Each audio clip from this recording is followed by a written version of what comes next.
So, if you're a business leader right now, you are absolutely feeling the pressure to adopt AI, right? The question isn't if you should use it anymore, it's how you can possibly unleash all that power without losing control. And that's the core challenge we're going to unpack in this explainer. Look, let's be real. Your competitors are already out there using AI to get smarter and faster, and that pressure is on. But moving too fast, too recklessly can lead to total disaster. It's this crazy tightrope that every single modern organization has to walk. And that right there, that's the heart of the AI governance dilemma. It's that constant tug of war between the need to innovate and the need to be safe. But what if I told you governance isn't supposed to be the brakes? What if it's actually the steering wheel? And look, these fears, they're totally understandable. AI can feel like this uncontrollable black box, where just one wrong output spirals into a compliance nightmare or a massive PR crisis. So the natural reaction, of course, is to just block everything first and figure it out later.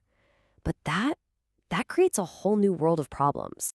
All of this leads to a pretty big realization. Maybe we're asking the wrong question entirely.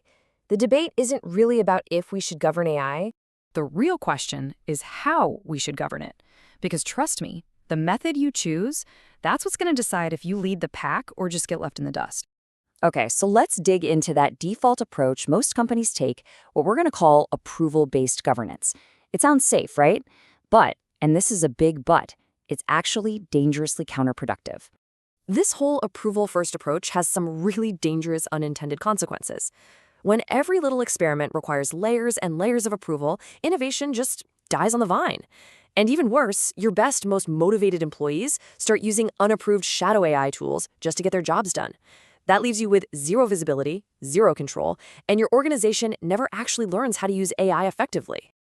So you've basically got two paths in front of you. On the left, you've got the old model. It's slow, it's conservative, it's expensive.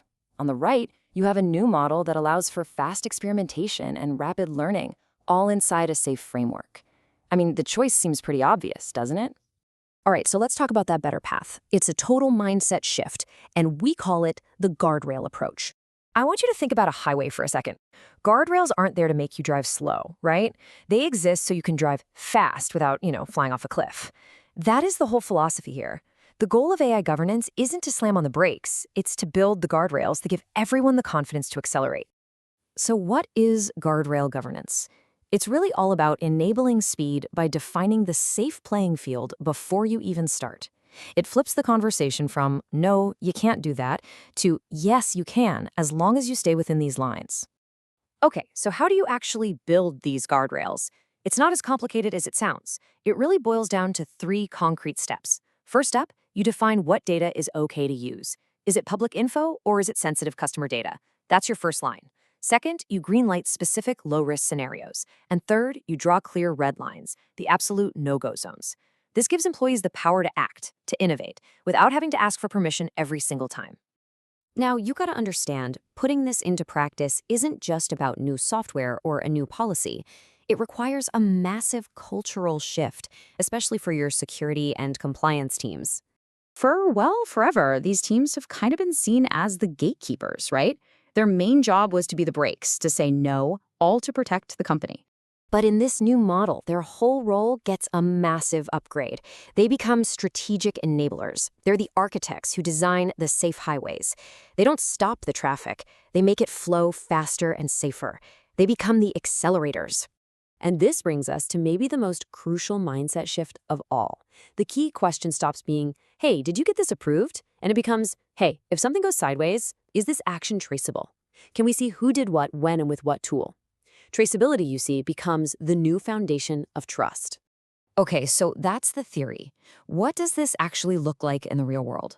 Well, a huge piece of this is understanding that not all AI use cases are created equal. You have to differentiate based on risk. Take a look at this. For something low risk happening inside the company, say an employee using AI to summarize a long report, the process can be super lightweight, maybe just a quick registration and automatic logging.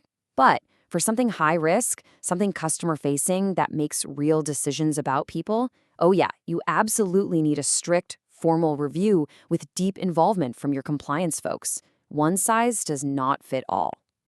What this all means is you stop letting your scariest, highest risk scenarios dictate the rules for everything. It's just common sense, right? You wouldn't use the same safety checklist for a paper airplane that you would for a jumbo jet. The same idea applies here.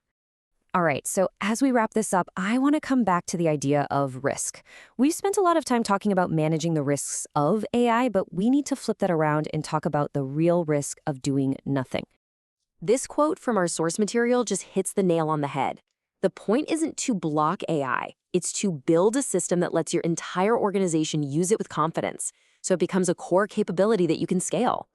Because here's the truth. At the end of the day, the biggest risk isn't that you'll make a mistake with AI. The real, existential risk is that your entire organization will be stuck on the sidelines, paralyzed by fear, while your competitors are out there building the skills and the systems to dominate the future. The biggest risk is inaction. So the takeaway here is super simple. Don't just stay parked in the garage, but for goodness sake, don't just floor it and hope for the best either. It's a two-step process. First, build the guardrails. Then you accelerate forward with total confidence. So I'm going to leave you with one question to take back to your team. I'm sure your organization has breaks. Everybody's got breaks. But the real question is, do you have guardrails?